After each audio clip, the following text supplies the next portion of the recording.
the Deku Tree. I'm going to eat you. Get inside my belly. Well, welcome back, guys. If you don't already know who I am, my name is JesusQuesadilla, and welcome back to more Let's Play The Legend of Zelda Ocarina of Time. We'll be continuing our 3-heart challenge again here today. If you remember from the previous episode, we started things off in Kokiri Village and got through the opening portion of the game, and we stopped just outside of the Great Deku Tree. So today we're going to be exploring inside of his mouth, which is the first dungeon of the game. Oh god, what have you been eating, Great Deku Tree? You have some really rancid breath there. Ever heard of a Tic Tac? Jeez. Okay, yes, we're inside the Deku Tree. Bet you didn't think it looked like this in here unless you played the game before. But we got some crazy shit going on here. We got spider webs everywhere and enemies. This is a Deku Baba. Basically, it's the same thing as those enemies we saw in the previous episode, except that these ones are able to lunge at you. So, I'm gonna go ahead and chop them down with our sword here. They're nothing too terrible. Just block with your shield when they lunge at you.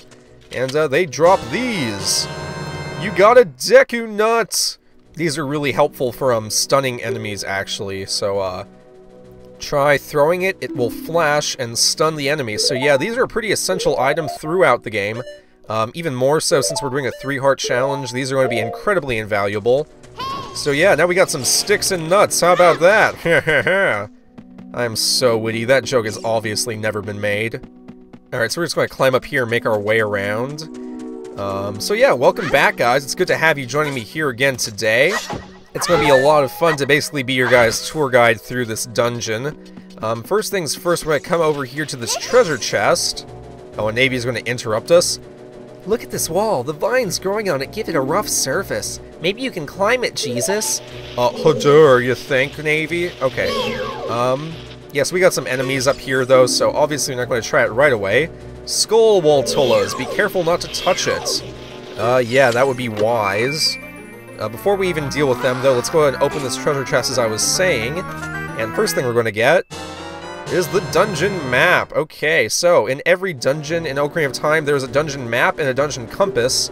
Basically, the map shows you the floor plan for the entire dungeon, and the compass will reveal hidden items. We'll be getting the compass shortly, actually. You don't need the map or the compass to necessarily complete the dungeon. Oh, crap. Did not mean for that to happen. Guess I gotta climb my way back up, them's the breaks. But, you don't absolutely need to have the map or the compass to complete the dungeon. They're good tools to have if you never played the game before, or if you're, looking for some items and you can't seem to find them. But otherwise, they're not all that necessary, especially for me, since I pretty much have this game memorized like the back of my hand. But, let's go ahead and roll on over, because before we even try climbing up that wall, we need to deal with those enemies that are walking around on the sides of it. You can open a door by standing in front of it and pressing A. Really now? Pay attention to what the action icon says. That's the blue icon at the top of the screen. Oh, don't you love these little nuggets of wisdom? Okay, so we got another enemy here. This is a Deku Scrub. It will hide in the grass if you get close to it. Bounce the nuts, it spits back at it. Okay, so we can use our shield to do that. And then we're going to run up and talk to him. Ow, ow, forgive me, Master. If I give you a clue, will you let me go? I don't know, I'll think about it. When you jump off a high cliff, if you hold forward, you will roll on the ground when you land and won't get hurt from the fall. I can't guarantee it will work, though, if the cliff is really, really high. Heh. Well, try it if you're feeling bold. Wahaha!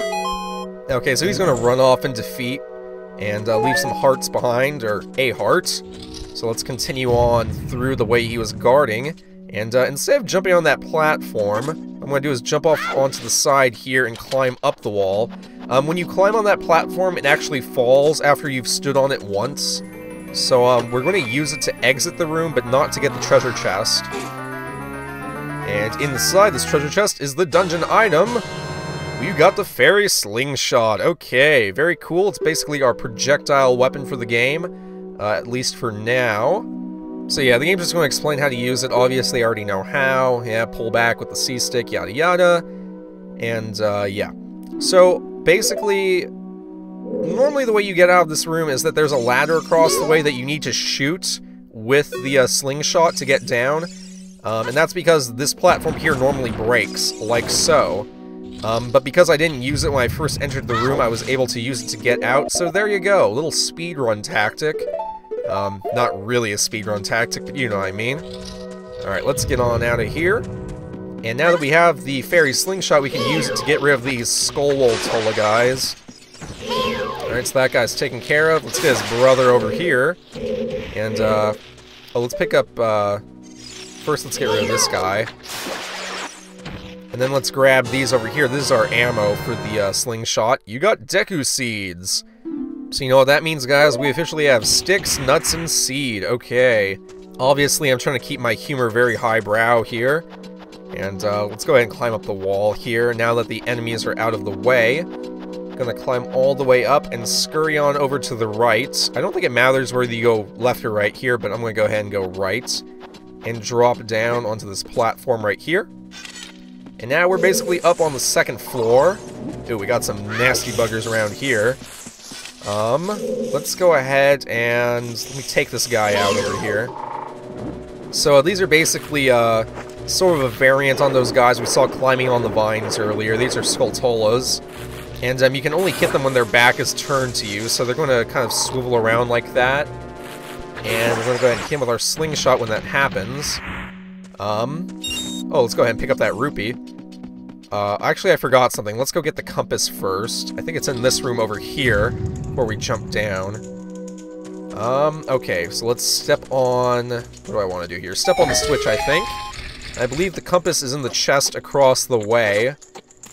There's going to be a little timer for these platforms, and after the timer runs out, they lower back down onto the ground. So you have to be kind of quick there. Alright, so what do we got? What do we got? Well, I mean, I already said what we got, but we got the compass. Okay, the compass, as many a person would say. So now we have all the dungeon essentials. I won't be getting the compass and the map for every dungeon that we're in. You just stay away from me. So yeah, that's what Deku Nuts are used for. You can use them to stun an enemy.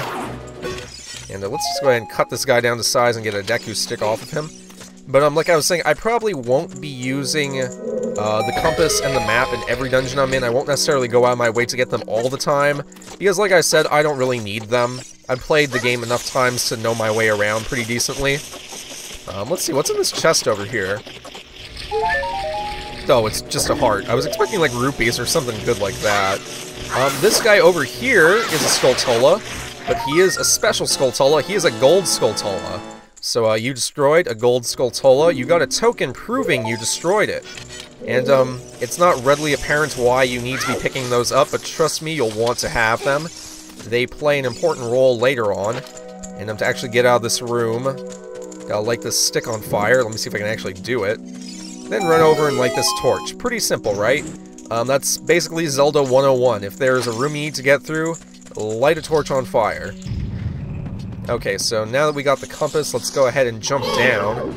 Great, this guy's back. Go ahead, lower yourself back down, buddy. You just had to respawn while I was away, didn't you? Alright, so what we're going to do is we're going to get some speed back here, and we are going to jump off the edge here and springboard right into that spider web that's in the middle of the room. And now we got access to the basement floor. Let's clear out the room full of enemies first. You know, this part of the game is pretty easy peasy. I mean, you only have 3 hearts normally for this segment of the game, so the challenge hasn't really started until after I complete this dungeon.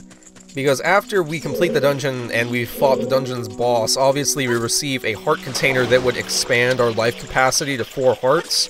But I won't be picking it up. Not this time, not ever. So alright, we got that chest. Let's go ahead and get this other gold Skulltola that's hanging out over here. I won't be picking up all the gold Skulltolas because honestly, the reward you get for getting all 100 of them isn't that great. In my mind, it isn't really justified for the effort you have to put into it. But I will be picking up any gold Skulltolas that I happen to see along my way. I'll go ahead and just grab them, because I will want to have about 30 of them to get a couple of the items that you get for retrieving them. God, I already feel like I'm spoiling too much just by saying that. But point being, I won't be getting all of the Skulltolas, but I will be getting some of them if they happen to be in my general location. And again, I understand that this is a pretty old game, it's a classic game, and so most people have already played it. I mean, if you're a fan of video games, Ocarina of Time is one of those classics that just everybody has played to death by this point. But I will be keeping it mostly spoiler-free, just in case someone's watching and they don't want it spoiled for them until it happens. Let's go ahead and talk to this guy. Please forgive me, Master. I'll never do it again. If you spare me, I'll teach you something cool. You will never beat my brothers up ahead unless you punish them in the proper order. Oh god, that's kinky. The order is 2, 3, 1. 23 is number 1. Do you think I'm a traitor? I know you're a traitor. You just sold out your brethren. What a wuss. Okay. Let's go ahead and shoot this eyeball with our slingshot. That's another kind of mechanic in the 3D Zelda games. Anytime you see an eyeball on the wall, you want to shoot it. At least most of the time. Let's go ahead and go through here. Alright. After you get into the water, if you hold A, you can dive. I bet there are some interesting things underwater. Yep, there are. Primarily, there's a switch underwater that we're going to need to use. As you can see, that spiked bar in the middle of the room is rotating. And if we stand on the platform, it would normally hit us. So we have to lower the water level so that that doesn't happen. So now we just gotta wait for the platform to come back. Again, this is all on a timer. A lot of things in dungeons typically are, so you have to do them kind of quickly. And now we should be able to make it safely across as long as time doesn't run out. And we can safely make it to the other side. Okay. Except not safely, because there's an enemy here. Yeah, fun fact, if you guys didn't already know this, what do you want, Navy? Stand next to are you really teaching me how to grab a block? I think I can handle that on my own. Yeah, so fun fact, if you guys didn't already know this, I mean, I'm assuming most Zelda players already do, but in case you didn't, a Deku stick, what I used to kill that Skulltula with, is actually twice as effective as the Kokiri sword. It does twice the damage that a normal sword hit would do, so, and while that is the case, though, if you hit an enemy with a Deku stick, it breaks immediately, so you really only have 5 of them that you can use before you run out. And let's go ahead and get rid of this guy in here. Maybe I can get some, Deku nuts from him. There we go. Here, let's go ahead and light up these other torches, though. I mean, the mechanics for these dungeons are pretty simple. I mean, clearly, if they're unlit torches, you should think to go ahead and light them. That's pretty basic. Let's go ahead and go through to the next room, restock on supplies, and, okay, it's this room. So first of all, let's get rid of this guy. There's a trick to this room that I like to use. Oh my god, would you just stand still, please, sir, and take your death? There we go. Alright, so before we set foot into the middle of the room, look up at the ceiling, and you'll see these egg sacs hanging from the ceiling. If you walk into the middle of the room, those eggs will drop down and enemies will come out of them. But if you're like me and you don't want to deal with that, you can just shoot them down with the fairy slingshot and not have to worry about it. Alrighty, so that's preemptively taken care of. And alright, this room now. Let's go ahead and get some stuff out of the grass if we can. Be good to have. And we can use this to light the cobweb over here on fire. So yeah, you begin to learn the logic behind the Zelda games eventually. Let's see if we can get here before the stick burns out. Crap. Yeah, if you take too long with a lit stick on fire, it inevitably burns out, so you have to be kind of quick that way as well. Let's kill this guy and get another stick, though. If you use a Deku Nut to paralyze those guys and make them stand upright, then you can guarantee that they'll drop a Deku Stick, just in case you're looking to replenish your supply. Alright. But yeah, like I said, some of this stuff may not come naturally to people who've never played a Zelda game before, but for a veteran of the series, it's pretty much common sense. Alright, so now we're back in that room that we dropped down to through the ceiling. Let's grab this block and push it off the side here. And doing that will create a shortcut so that we can get back up here in a minute. I've actually made the mistake of not doing this before, I think probably the first time I played the game. And if you forget to push this block down, you basically have to replay the entire dungeon all the way through again. Or at least the part that we just did. Anyway, let's get this gold Skulltula over here on the wall. I missed him earlier. And climb up on here so we can retrieve his token. And I think that's all the gold Skulltulas in this dungeon. I may be wrong. But again, I'm not going for 100% completion with that. I'm just getting a couple of them as I see them. And, Oh, I never opened this chest either. Oh my god, what's with the hearts? Who is seriously going around these dungeons and just leaving hearts in chests? Are the monsters doing that? Because, I mean, all we've seen are Deku Scrubs and Deku Bobbas. I don't think either of them would really do that. There must be more sinister forces afoot. Okay, but yeah, this is where we need that hint. 23 is number 1. So as you can see, there are 3 Deku Scrubs, and we have to hit them in the correct order, otherwise we can't damage them. So 2, 3, 1, going from left to right. Let's get rid of this last guy and talk to him. How did you know our secret? How irritating! Well, your brother kind of ratted you out. It's so annoying that I'm going to reveal the secret of Queen Gohma to you. No one said that you had to do that. You're just doing it because you want to. In order to administer the coup de grace to Queen Gohma, strike with your sword while she's stunned. Oh, Queenie. Sorry about that. And so he shits out a heart and he leaves. And now we are left with one final room to go in. As you can see on our minimap, there's a skull there. That means it's the boss room. So before we go any further, I think I'm going to go ahead and end off the episode here. And next time, we will kick things off by facing our first boss of the game. Thank you guys so much for joining me here today. Once again, my name is JesusQuesadilla. And if you enjoyed today's episode, please consider subscribing to me if you've not already done so. And that way you can stay updated anytime I make new videos and post them to my channel. But in any case, guys, it's been a whole lot of fun, and until next time, this is JesusQuesadilla signing out and wishing you well. Peace!